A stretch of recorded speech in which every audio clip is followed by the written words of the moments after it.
നാട്ടിലിറങ്ങുന്ന കാട്ടുപന്നികൾ കൃഷി നശിപ്പിക്കുന്നത് പതിവായതോടെ കർഷകർക്ക് ആശ്വാസമായി കൊടിയത്തൂരിൽ നായാട്ട് സംഘടിപ്പിച്ചു.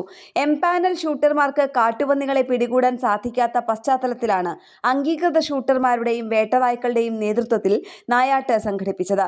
കാട്ടുപന്നി ശല്യം ഏറെ രൂക്ഷമായ 2, 15, 16 വാർഡുകൾ കേന്ദ്രീകരിച്ചായിരുന്നു നായാട്ട്. 13 എംപാനൽ ഷൂട്ടർമാരുടെയും 8 വേട്ടനായ്ക്കളുടെയും നേതൃത്വത്തിൽ നടത്തുന്ന നായാട്ടിൽ 9 കാട്ടുപന്നികളെ വെടിവെച്ചു കൊന്നു.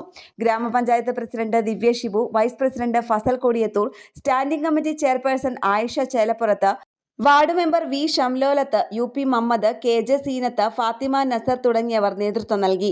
മലയോര മേഖലയിലെ കാട്ടുപന്നി ശല്യം അതിരൂക്ഷമായ കൊടിയത്തൂരിൽ നേരത്തെ നിരവധി തവണ നായാട്ട് നടക്കുകയും നിരവധി കാട്ടുപന്നികളെ പിടികൂടുകയും ചെയ്തിട്ടുണ്ട്. കഴിഞ്ഞ ദിവസം ഒട്ടേറെ കർഷകരുടെ വാഴയും കപ്പയും ചേനയും ഉൾപ്പെടെയുള്ളവ കാട്ടുപന്നികൾ നശിപ്പിച്ചിരുന്നു. ശല്യം രൂക്ഷമായതോടെ ഒട്ടേറെ കർഷകർ കൃഷി ഉപേക്ഷിക്കുകയും പല കർഷകരും കൃഷി ഉപേക്ഷിക്കാനുള്ള തീരുമാനത്തിലുമാണ്. പകൽ സമയത്ത് പോലും കൂട്ടമായെത്തുന്ന കാട്ടുപന്നികൾ കൃഷി നശിപ്പിക്കുന്നത് കണ്ടു നിൽക്കേണ്ട അവസ്ഥയിലാണ് കർഷകർ. കേരള പ്രണാമൻ ന്യൂസ്, കോഴിക്കോട്.